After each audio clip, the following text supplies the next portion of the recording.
Partition के time की मेरी पैदाइश है। 1947 मेरा बर्थ है। और उस जब पिताजी हमें सुनाते थे वो कहानियाँ तो हमारे रोंगटे खड़े हो जाते थे कि वो कैसा समय था, कैसे आए थे वो लोग, कैसे उनके दुख थे, वो चीज़ें कोई भूल नहीं सकता। हमारे जो कांग्रेस सरकार थी ना, ये जवाहरलाल नेहरू, महात्मा गांधी, ये थे क्या जो इन्होंने ये विभाजन करवाया। पहले कुछ राजनेताओं ने अपने रोटियां सेकने के लिए ये चीज़ें बुला दी थी, कुर्बानियां बुला दी थी। उन्होंने तो गुरु गोविंद सिंह साहब के चारों साहबजादे शहीद हुए, उनको नहीं याद किया। इन्होंने जो पहले की जो राजनीतियां चलती आ रही थी इस बीजेपी सरकार से पहले, राजनीति की उनको भूख थी, उसके लिए हमारे पंजाबी समुदाय को उन्होंने बलि का बकरा बनाया। अगर आप इन्होंने जो मौके की कांग्रेस सरकार थी, हम तो नरेंद्र मोदी का बहुत धन्यवाद करते हो, ये दिवस बना हमारे यादगार के लिए, बहुत अच्छा दिवस बना रहे। और उनको मौत के घाट उतारने की कोशिश की, लेकिन जो परमात्मा की ऐसी कृपा हुई कि हमारे पिताजी ने 3 का सिर काटकर और अपनी जानें और अपने परिवार की जानें बचा के वहाँ से निकले थे, और हथियार उनके हाथ में थे, लेकिन उन्होंने अपनी जान बचाई। इज्जत नहीं लूटने दी किसी की, जो कि बहन बेटियों की इज्जत लूट रहे थे। उनको जो नहीं बचा पाए उनको किसी कुएं में धकेल दिया या जहर दे दी। इतनी बारिश, खराब मौसम, लेकिन फिर भी करनाल से फरीदाबाद पहुंच गए। कारण क्या है? मैडम, जब हम पाकिस्तान से आए थे ना, जो दर्द हमने झेला है हम बयान नहीं कर सकते। हमारी जो दादी जी थे ना, वो बताया करते थे भी उनकी गर्दन के ऊपर तलवार से वार किया गया था, बट वो बच गए थे। हर तरफ भारत माता की गूंज है और विभाजन विभीषिका दिवस ये सिर्फ इतिहास नहीं बल्कि वो काले सच की याद है। और आप यहाँ देखेंगे इस वक्त मंच पर मुख्यमंत्री नायाब सैनी, पूर्व मुख्यमंत्री मनोहर लाल खट्टर, तमाम मंत्री, तमाम विधायक इस वक्त मंच पर मौजूद है। और आज विभाजन विभीषिका स्मृति दिवस का ये कार्यक्रम फरीदाबाद में आयोजित किया गया, जहाँ पर हज़ारों की संख्या में इस वक्त वो लोग बैठे हैं। वो परिवार भी यहाँ पर इस वक्त मौजूद है जिन्होंने विभाजन की वो विभीषिका सही। वक्त बीत गया है लेकिन जख्म अभी भी ताज़ा है, आंखें अभी भी नम है उन परिवारों की। फरीदाबाद जब यहाँ पर बना था तो ये वहाँ के पाकिस्तान से जो उजड़ के यहाँ पर लोग आए थे, ये उस त्रासदी की कहानी है। 1947 में जब पार्टीशन हुआ था तो वहाँ से पंजाब से लोग उजड़ कर यहाँ पर आए थे। अपनी सभी चीज़ें, जायदाद, सोना चांदी पैसा सब वही छोड़कर गाड़ियों में यहाँ पर पहुँचे थे। उन गाड़ियों में से कुछ गाड़ियों का सर्वनाश हुआ, कत्लेआम हुआ। कुछ लोग इस दुनिया में नहीं हैं जो उस समय थे, और वो दिन है उसको लोग बिल्कुल भूल नहीं सकते। वो जब यहाँ पर आए थे तो रहने के लिए किसी के पास जगह भी नहीं थी। कोई अपने आपके परिवार में किसने देखा वो विभाजन की वो विभीषिका किसने सही? हमारे पिताजी ने देखा ये। मैं पार्टीशन के टाइम की मेरी पैदाइश है। 1947 मेरा बर्थ है। और उस जब पिताजी हमें सुनाते थे वो कहानियाँ तो हमारे रोंगटे खड़े हो जाते थे कि वो कैसा समय था, कैसे आए थे वो लोग, कैसे उनके दुख थे, वो चीज़ें कोई भूल नहीं सकता। कोई पहले कुरुक्षेत्र, भरतपुर, इधर कोई कहाँ गया, कोई कहाँ गया। अल्टीमेटली सब ने कहा कि हमें यहाँ पर फरीदाबाद में रहने, यहाँ जो लोग हैं उन्होंने कहा कि हमने कहीं नहीं जाना। एक नारा उठा था, भरतपुर नहीं जाना। सारे लोग यहीं पर रुके, अपने मकान खुद बनाए, अपने हाथों से बनाए हुए मकानों पर यहाँ रहने लगे। और रिहेबिलिटेशन मिनिस्ट्री ने सबको यहाँ पर मकान दिए। ये एक ऐसी संस्था है कि लोग यहाँ पर किसी से भीख नहीं मांगे, अपनी हर एक ने मेहनत की, अपनी मेहनत से यहाँ पर खड़े हुए। सब ने अपने अपने घर बनाए, और प्रभु की कृपा से इस टाइम फरीदाबाद के सभी लोग जो वहाँ पर उजड़ के आए थे सुखी है। सब मैं प्रभु का बहुत शुक्रगुजार हूँ कि उन्होंने यहाँ के जितने भी लोग हैं सुखी है। कभी उन्होंने भीख नहीं मांगी, रेफ्यूजी का दर्जा नहीं मांगा। बाकी छोटी छोटी बातों पे कोई कहाँ से आता था, कहीं से आता था, रेफ्यूजी के दर्जे मांगे थे। फरीदाबाद ये जो लोग हैं पाकिस्तान से आए, इन्होंने कभी रेफ्यूजी का दर्द से निकलकर जो लोग पहुँचे, जो लोग अलग अलग जगह रहे, क्या उन्हें वो सम्मान उस वक्त मिल पाया? ये तो मैं नहीं कह सकता क्योंकि उस टाइम मैं बहुत छोटा था, पर जो ये त्रासदी हुई उसका जो हमारे पेरेंट्स सुनाते थे उसका ज़रूर दुख होता है। एक ट्रेन थी जो पूरी ट्रेन कटी थी, गुजरात ट्रेन के नाम से मशहूर है, और उसकी याद में फरीदाबाद में NIT में 5 नंबर में एक गुरुद्वारा भी है, गुजरात ट्रेन, समझे ना। तो प्रभु से प्रार्थना है कि सबको सुखी रखें। धन्यवाद। आप यहाँ देखेंगे अगर पानी है लेकिन लोग यहाँ पर अभी भी मौजूद हैं, लोग यहाँ पर पहुँचे हैं। क्या नाम है आपका? विजय वधावन। आपका क्या नाम है जी? प्रदीप सागर। विभाजन विभीषिका दिवस, आज इसी कार्यक्रम को लेकर मुख्यमंत्री यहाँ पहुँचे। बारिश है, हर सड़क पर पानी भरा हुआ है, लेकिन फिर भी पंडाल लोगों से खचाखच भरा हुआ है। क्या कारण मानते हैं? क्योंकि मैं बधाई देना चाहूँगा सबसे पहले तो भारतीय जनता पार्टी को, जिन्होंने विभाजन विभीषिका के नाम से उन लोगों का दर्द को साझा करने का काम किया जो 1947 के इस काले दिन आज 14 अगस्त पर जिन परिवारों के ऊपर ये त्रासदी बीती है, भयावह मंजर जिस परिवारों ने देखा है, उनको एक सांत्वना देने का काम भारतीय जनता पार्टी ने किया। इस नायब सिंह सैनी हरियाणा के कर्मठ और बड़े ही यशस्वी मुख्यमंत्री श्री नायब सिंह सैनी जी ने जो अपनी सांत्वना, जो अपना प्यार इस लोगों के साथ दिखाने का काम किया, ये भीड़ इसीलिए है। एक बात, मोदी साहब जिंदाबाद। उसके अलावा कुछ नहीं कहना ना, बाकी सब उनके पीछे है ना, हम सब पीछे हैं, चाहे वो मंत्री हैं, चाहे वो संतरी हैं, चाहे आम पब्लिक है मेरे जैसी, मोदी साहब के पीछे हम तो। मोदी साहब जिंदाबाद। क्या नाम है आपका सर? कमल खत्री। कहाँ से आए आप? हम फरीदाबाद से, टाउन से। विभाजन का वो दिन, वो काला सच, वो बहुत बुरा टाइम था। वो हमारे बुजुर्गों ने बहुत नुकसान झेला है, बहुत बुरी तरह से नुकसान झेला है। कई बुजुर्ग तो उसमें चल बसे, हमारे कितने लाखों लोग मारे जा चुके हैं। आपके बुजुर्गों ने उस वक्त का वो दंश कभी बताया? रेगुलर बताते रहते भाई ये हालत है हमारी। अब तो हम बहुत बढ़िया हैं, इस राज्य में बहुत बढ़िया है। बारिश इतनी ज्यादा है, सड़कों पर पानी भरा है, लेकिन लोग फिर भी इस कार्यक्रम में पहुंचे हैं। क्या कारण मानते हैं? जो विभाजन विभीषिका का जो दुख था, कष्ट था, जो उस समय लोगों ने झेला, उसको वो कभी भी भूल नहीं सकते हैं। तो उसके लिए यहाँ पे मतलब उत्साह इतना था लोगों के अंदर कि हम उसको कभी भूले भी ना, उस दुख को, और इस कार्यक्रम में अपनी सहभागिता दें। क्या आज भी कुछ ऐसे परिवार आए हैं जिन्होंने विभाजन का वो दंश झेला था? जी बिल्कुल, यहाँ पर बहुत सारे ऐसे परिवार आए हैं। स्पेशली उन्हीं परिवारों को यहाँ बुलाया गया है जिन्होंने विभाजन के समय में इतना कष्ट और दुख झेला। बहुत सारे लोग यहाँ पे आए हुए हैं और हम लोगों ने उन्हें सम्मानित करने का काम भी किया है। क्या फरीदाबाद में विभाजन विभीषिका दिवस को लेकर इतना बड़ा कार्यक्रम पहले हुआ? बहुत बड़ा कार्यक्रम हर बार होता है, लेकिन इस बार ये पूरे हरियाणा प्रदेश का कार्यक्रम के लिए फरीदाबाद को नियुक्त किया गया। तो पूरे प्रदेश भर से और हमारे माननीय मुख्यमंत्री जी और हमारे आदरणीय मनोहर लाल जी, हमारे प्रदेश अध्यक्ष मोहन लाल बड़ौली जी और भी प्रदेश के बहुत वरिष्ठ नेता कार्यकर्ता और वो लोग जिन्होंने उस समय इस विभीषिका को, इस दंश को झेला, ऐसे लोग आज आए हैं धन्यवाद करने आदरणीय मोदी जी का, क्योंकि आज़ादी के इतने सालों में कभी किसी ने इस बात को महसूस नहीं किया। भारतीय जनता पार्टी की सरकार ने, आदरणीय मोदी जी ने इस बात को महसूस किया। आज इस कार्यक्रम में वो परिवार भी पहुंचे हैं जिन्होंने विभाजन का वो दुख देखा था। 14 अगस्त 1947 का वो दिन, वो काला दिन, वो इतिहास तो है, लेकिन वो यादें बहुत दुखदाई है। क्या नाम है आपका? अनिल कुमार। कहाँ से आए आप? हमारे गांव पड़ता है आसी शहर के साथ। विभाजन का वो दिन क्या परिवारों ने देखा था? आपके परिवारों ने देखा। आप कितने बड़े थे? हम नहीं थे। आप नहीं थे। किसने देखा है और क्या बताया आपको? हमारे मामा जी ने देखा। पापा जी ने? आपके पिताजी ने? नहीं, मामा जी। अच्छा, आपके मामा जी ने देखा। क्या बताया? हमारे छोटे थे, कोई डिमांड नहीं हमारी किसी प्रकार की। उन्होंने देखा मारपीट, लूट-पोट, बहुत बेशर्मी, बहुत मुश्किल से अपना बचाव करते करते, कभी पैदल कभी गाड़ियों से कभी रेल से आके अपना हरियाणा में आए।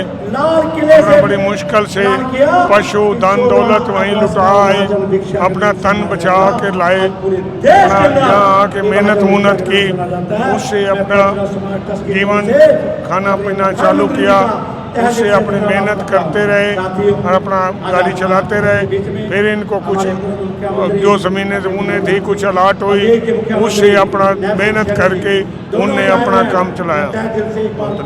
लाजपत गुलाटी में गुड़गांव से आया हूँ। कहाँ गुड़गांव से आए गुलाटी जी आप? विभाजन का वो दिन 14 अगस्त 1947 कुछ याद है? हाँ याद है, बिल्कुल अच्छे से। हमारे पिताजी कहते थे, हमने जो मार काट देखी उस टाइम, जो हमारे से दर्दनाक घटनाएं हुई, बहुत बुरा हमारे परिवार के साथ। मेरे खुद नाना जी को मेरे सामने काटा गया था।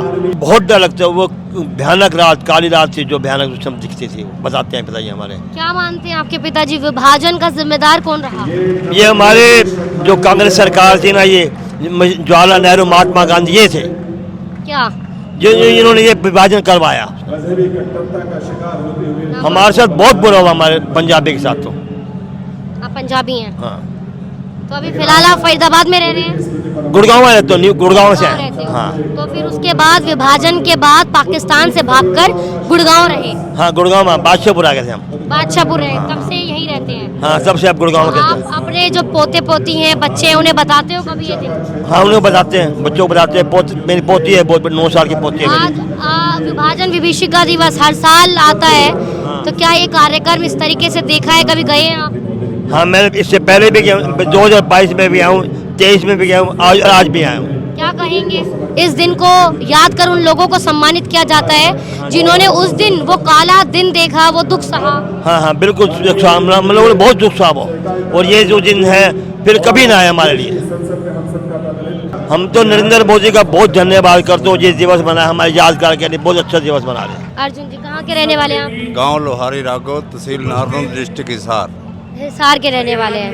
क्या आपके परिवार ने भी वो विभाजन का दंश झेला, वो काली रात देखी? वहाँ उस विभाजन में हमारे पिताजी बताते ही रहे कि हमारे मामा जी वहाँ पूरे हुए, हमारे परदादा जी वहीं पूरे हुए, और 27 साल की उम्र थी मेरे पिताजी की जब दुश्मनों ने, वहाँ के लोगों ने जो इकट्ठे रहते थे, ये हालात को देखते हुए उन्होंने भी अपनी करवट बदल ली, आंखें बदल ली और उनको मौत के घाट उतारने की कोशिश की।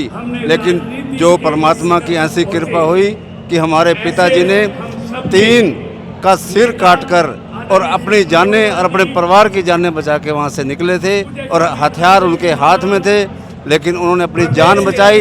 इज्जत नहीं लूटने दी किसी की, जो कि बहन बेटियों की इज्जत लूट रहे थे, उनको जो नहीं बचा पाए उनको किसी कुएं में धकेल दिया या जहर दे दी, लेकिन इज्जत नहीं दी। इज्जत को बचाया, देश के नाम को बचाया, और वो यहाँ से इतनी मुसीबतें झेलकर अपने भारत इंडिया में जो आए, मैं उनका अपने दिल की गहराइयों से इतना नमन करता हूँ कि जिन्होंने देश का नाम रोशन किया, अपनी जान को बाजी लगाकर, और उन्होंने अपने देश को बचाया, अपने नाम को बचाया और अपने धर्म को बचाया। क्या नाम है आपका? संजीव उपल। संजीव जी, कहाँ से आप? मैं पूंडरी डिस्ट्रिक्ट कैथल, हरियाणा से। कैथल से है। तो यहाँ आज इस कार्यक्रम में कोई गुड़गांव से आया है, कोई हिसार से, कोई जींद से, तो अभी आप आए हैं कैथल से। आज विभाजन विभीषिका दिवस, पूंडरी से। बारिश इतनी ज़्यादा है, सड़कों पर पानी भरा है, पहुँचे कैसे? हमारे जो पंजाबी सभा है और बीजेपी हमारे संगठन हैं, उन्होंने हमारे लिए आज जो ये विभाजन विभीषिका को, जो कि हमारे बुजुर्गों ने अपना धर्म नहीं छोड़ा और इस देश के लिए अपना सारा कुछ निछावर करके यहाँ पर पहुँचे, और हमें इस देश में अपनी जो कौम है उसको आगे ले जाने के लिए हमारे में ऐसे संस्कार पैदा किए। उन्होंने हमें सिखाया कि हमने अपना कर्म करना है, कर्म किया, और अपने जो बच्चे हैं, बुजुर्ग हैं, उन्होंने अपना इंडिया के अंदर एक स्थान बनाया, और उस विभीषिका को हमें बहुत ही दुख महसूस होता है। मौजूदा सरकारों ने अपनी जो राजनीति की उनको भूख थी, उसके लिए हमारे पंजाबी समुदाय को उन्होंने बलि का बकरा बनाया। अगर आप जो मौके की कांग्रेस सरकार थी, उन्होंने अपनी राजनीतिक चेष्टा के लिए हम पंजाबी समुदायों का ये जेनोसाइड ही किया एक तरह से। हम अगर आप एक एक पंजाबी परिवार के ऊपर एक एक पिक्चर बनती है जिसको देखकर आदमी रो पड़ता है, जो जो हमारे बुजुर्गों ने उस समय सहा है। आप मानते हैं कि जो बुजुर्गों ने सहा, जो विभाजन हुआ, जो विभीषिका सही, उसकी जिम्मेदार मौजूदा वक्त की कांग्रेस सरकार है? मौजूदा वक्त की कांग्रेस सरकार और जिन्ना सरकार, जिन्होंने अपनी टसल के लिए इस पूरे समुदाय को बलि का बकरा बनाया। मेरा नाम जनक पोपली है। जनक जी कहाँ से आए आप? करनाल नीसिंग। इतनी बारिश, खराब मौसम, लेकिन फिर भी करनाल से फरीदाबाद पहुँच गए, कारण क्या है? मैडम, जब हम पाकिस्तान से आए थे ना, जो दर्द हमने झेला है हम बयान नहीं कर सकते। हमारी जो दादी जी थे ना, वो बताया करते थे भी उनकी गर्दन के ऊपर तलवार से वार किया गया था, बट वो बच गए थे। वो बताया करते थे जब हम छोटे थे। हमने बहुत दर्द झेला है। हमने मरा, वहाँ पे 60 एकड़ ज़मीन थी हमारे को यहाँ सिर्फ 9.5 एकड़ ज़मीन मिली, उसका भी 2000 रुपये गज, 2000 रुपये कनाल के हिसाब से पट्टा भरा है हमने। पट्टे के वक्फ बोर्ड बना दिया हमारे लिए तो, और मुसलमानों को वहाँ फैसिलिटी दी गई, हमारा गला काटा गया। हमारा हिंदुओं का दी फैसिलिटी सब कांग्रेस के बीज बोए हुए हैं, नेहरू के बीज बोए हुए हैं। नेहरू जैसा गंदा आदमी, उसकी वजह से देश का नुकसान हुआ, पार्टीशन हुआ। हमारे लोगों ने, हमारे पंजाबी समाज के लोगों ने चाहे रेहड़ी लगाई सड़कों पे, चाहे उन्होंने सड़कों पे गरीब बेच के काम चलाया, लेकिन किसी के आगे हाथ नहीं फैलाया, कभी आरक्षण नहीं मांगा हमारे समाज को। मैं सल्यूट करूंगा। आप कह रहे हो मैडम भी आप पानी में से निकल गए। ये देखो मैं इतने पानी में से निकल गया, मेरी अब भी पैंट ऊपर चढ़ी है, तो ये कोई बड़ी बात नहीं है। समाज के लिए बहुत कुछ कर सकते हैं। मोदी जी ने इतना बड़ा कार्यक्रम रखा है, ये समाज को जो सम्मान देने का काम किया है, हमारे जख्मों को ताज़ा किया है। हमारे जो शहीद हुए थे हमारे परिवार के लोग, इतने हमारे परिवार के लोग शहीद हुए हैं वहाँ पे पाकिस्तान में, हमारी माताओं बहनों की इज्जत लूट ली। हमारे वहाँ पे खुद मार के आए हैं, उनको जहर दे के आए हैं भी इज्जत बचा ली जाए। हमारा दर्द बयान नहीं किया जा सकता, इतना दर्द है हमारे को। और आज इसीलिए उस इतिहास को, उस काले अध्याय को याद किया जा रहा है। यहाँ कितने लोग होंगे आज लगभग? यहाँ कम से कम होंगे जी 40,000 लोग हैं। तमाम जो लोग हैं सब पंजाबी समाज से हैं जी। 70% पंजाबी समाज के लोग हैं, बाकी यहाँ फरीदाबाद से भी सभी समाज के लोग हैं। देखो वहाँ पे कोई पंजाबियों के साथ तो अन्याय किया गया था, चाहे वो रोहतक हो, तब भी पंजाबियों के साथ अन्याय किया गया। दुकानों पे निशान लगा लगा के दुकानें जलाई गई पंजाबियों की, जाटों ने। 2016-17 के अंदर आरक्षण के अंदर, जाट आरक्षण के अंदर पंजाबियों को विशेष तौर पे निशाना बनाया गया। क्यों? पंजाबी एक ऐसी कौम है किसी के आगे हाथ नहीं फैलाती, ना किसी से कुछ मांगती, और पंजाबियों ने ही लोगों को पहनना सिखलाया, खाना पीना सिखलाया। एक पंजाबी समाज बीजेपी सरकार में खुद को कैसा महसूस कर रहा है? हम देखो, बीजेपी सरकार ने, मोदी जी ने पंजाबी मुख्यमंत्री दिया मनोहर लाल जी को, लेकिन उन्होंने कभी ये नहीं कहा मैं पंजाबी मुख्यमंत्री हूँ। उन्होंने कहा मैं 36 बरादरियों का मुख्यमंत्री हूँ। उन्हें हरियाणा एक, हरियाणवी एक का नारा दिया। मुख्यमंत्री हैं वो नायब सैनी जी, वो बहुत बढ़िया मुख्यमंत्री हैं, सब सारे समाज के मुख्यमंत्री हैं। क्या पंजाबियों को टारगेट किया जाता है? नहीं, कोई रोहतक हो या कहीं भी टारगेट नहीं किया जा रहा है। पंजाबियों को सम्मान दिया जा रहा है इस सरकार में। भाजपा से ज़्यादा सम्मान किसी पार्टी में नहीं, भाजपा ही सिर्फ पंजाब सभी बरादरियों का सम्मान करने वाली भारतीय जनता पार्टी है। 36 बरादरी। धन्यवाद मैम।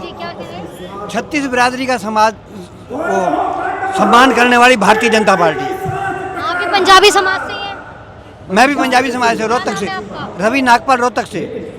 रोहतक से फरीदाबाद आए इसी कार्यक्रम के लिए? हाँ जी फरीदाबाद विभाजन विभीषिका के कार्यक्रम के लिए आए। ये आज़ादी आसानी से नहीं मिली। इस आज़ादी में ना जाने कितने लोगों ने वो विभीषिका सही, वो विभीषिका उस विभाजन की, वो विभीषिका उस आज़ादी की। और इसीलिए विभाजन विभीषिका स्मृति दिवस कार्यक्रम कर आज की उस पीढ़ी को, आने वाली उस पीढ़ी को वो याद दिलाया जा रहा है कि हमें जो आज हम खुली हवा में सांस ले पा रहे हैं, जो मैं बोल पा रही हूँ, जो आप सुन पा रहे हैं, जो हम चल पा रहे हैं, जो हम भारत माता की जय और वंदे मातरम के नारे लगा पा रहे हैं, ये आज़ादी के लिए ना जाने कितने लाखों करोड़ों लोगों ने अपनी जानें गंवा दी और कितने लोगों ने इस विभाजन की विभीषिका सही, और इसीलिए आज हमें ये आज़ादी मिली है। तो इसीलिए आज इस विभाजन विभीषिका स्मृति दिवस पर इस कार्यक्रम के दिन आज इस वीडियो को जो लोग देख रहे हैं, सबसे पहले तो आप शेयर ज़रूर कीजिए और ये ओथ ज़रूर लीजिए कि आज़ादी के उस महत्व को हमेशा याद रखेंगे और उसका सम्मान करेंगे, जो हमारे बुजुर्गों ने जो शहादत दी देश की आज़ादी के लिए। फ़िलहाल तमाम लोगों की इन बातों को सुनने के बाद, इन नम आँखों को देखने के बाद, इस विभीषिका को सुनने के बाद आप क्या कहना चाहेंगे, कमेंट करके आप मुझे ज़रूर बताएं और देखते रहिए हिंदुस्तान तहलका न्यूज़। जय हिंद, जय भारत।